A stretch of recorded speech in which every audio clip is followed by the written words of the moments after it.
नमस्कार, आप देख रहे हैं न्यूज नेशन का डिजिटल प्लेटफॉर्म और मैं हूं आपके साथ सचिन दुबे। आज बात करेंगे बिहार की, क्योंकि बिहार में आने वाले वक्त में चुनाव होने और चुनाव से पहले कुछ ऐसी घटनाएं वहां पर लगातार सामने आ रही हैं, जिसकी वजह से सवाल ये खड़े हो रहे हैं कि क्या एक बार फिर से बिहार में जंगल राज का दौर शुरू हो चुका है। लेकिन जो पिछली बार जंगल राज का दौर था, उस वक्त सरकार किसी और की थी और इस बार सरकार किसी और की है। पिछले कुछ दिनों में अगर हम देखें तो लगातार हत्या की जो घटनाएं हैं वो बहुत तेजी से बढ़ी हैं और इसको लेकर बड़े सवाल खड़े किए जा रहे हैं सुशासन बाबू पर कि आखिर उनकी सरकार में ऐसी घटनाएं क्यों हो रही हैं। जो ये दावे करते हैं कि जंगल राज अब खत्म हो चुका है, जो ये दावा ये करते हैं कि विकास की राह पर बिहार बहुत आगे बढ़ चुका है, जो ये दावा करते हैं कि महिलाओं की सुरक्षा के लिहाज से पुख्ता इंतजाम किए गए हैं, जो ये दावे करते हैं कि हम आने वाले वक्त में भी ऐसे ही बिहार को आगे लेकर जाएंगे, इसीलिए इस बार भी उन्हीं को चुनिए जो इस बार चुनाव होने वाले हैं। लेकिन घटनाएं हुई कैसे हैं, आखिर क्या हो रहा है बिहार में, अब जरा इस पर एक बार गौर डालते हैं। पिछले लगभग 10 दिनों में हम देखें तो लगभग 15 से 16 हत्याएं हुई हैं और इन घटनाओं को लेकर सरकार पर सवाल खड़े हो रहे हैं कि जो भी बदमाश हैं वो बेखौफ हो चुके हैं, उनको कानून का डर नहीं है, उनको सरकार से कोई भी खौफ नहीं है कि हम कुछ भी अगर गलत करते हैं तो उनके खिलाफ कड़ी कार्रवाई की जाएगी। बिना डर के, बिना खौफ के ऐसी तमाम घटनाओं को अंजाम दिए जा रहे हैं ये अपराधी बिहार राज्य में। 4 जुलाई जिस दिन बड़े ही व्यापारी गोपाल खेमका की हत्या की गई, 6 जुलाई जहां पर स्कूल संचालक अजीत कुमार को अज्ञात अपराधियों ने गोली मार दी, 10 जुलाई जहां पर पटना में ही रानी तालाब के पास बालू कारोबारी रमाकांत यादव की हत्या कर दी गई, 3 जुलाई को पश्चिम चंपारण में बगहा में पूर्व मुखिया ने अपनी पत्नी को गोली मारकर उसकी हत्या कर दी, 5 जुलाई जहां पर बेगूसराय में स्वर्ण कारोबारी को उसकी पत्नी और साली ने गोली मारकर उसकी हत्या कर दी, 10 जुलाई को पटना की घटना है जहां पर वेटनरी कॉलेज मैदान में बड़ी संख्या में फायरिंग हुई, 10 जुलाई की रात पटना में ही एसटीएफ और पुलिस ने 2 अपराधियों और 2 नाबालिग को गिरफ्तार किया जो बड़े आधारित हत्या की साजिश रच रहे थे और वहां पर भारी हथियार भी बरामद किए गए। अब इन घटनाओं को देखकर आप सुनकर यही सोच रहे होंगे कि आखिर क्यों बिहार में ऐसी घटनाएं लगातार बढ़ती हुई दिखाई दे रही हैं। और आज हम इस टॉपिक पर बात क्यों कर रहे हैं, क्योंकि आज भी वहां पर 4 घटनाएं हुई हैं। जी हां, एक पटना, 2 पटना में, एक सीतामढ़ी में और एक छपरा में।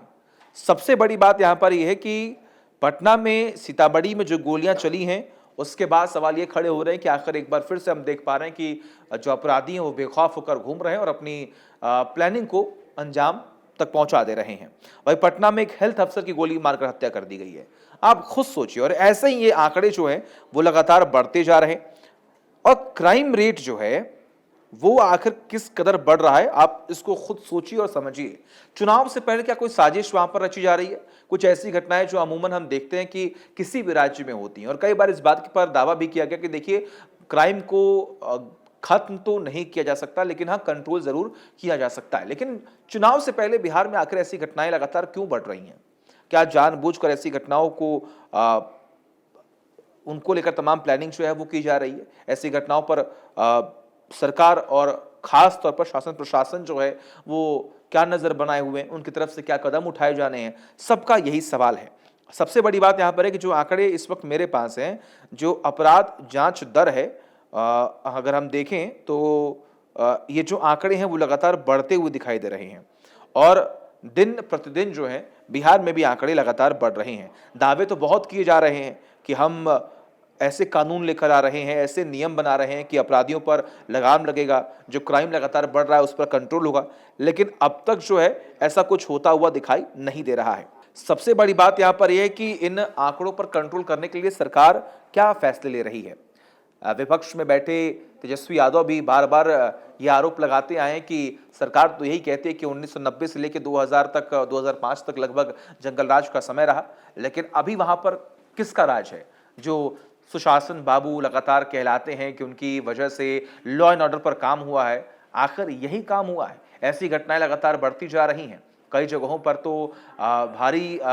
भारी संख्या में जो हथियार हैं वो बरामद किए गए हैं पुलिस की तरफ से। तो आखिर वो हथियार कहां से आ रहे हैं? क्या जो बॉर्डर है, क्या वहां पर बिहार के जो बॉर्डर से, क्या वहां पर सिक्योरिटी के लिहाज से पुख्ता इंतजाम किए गए, या फिर बिहार में ही तमाम ये जो असलहे हैं वो बनाए जा रहे हैं और वहीं पर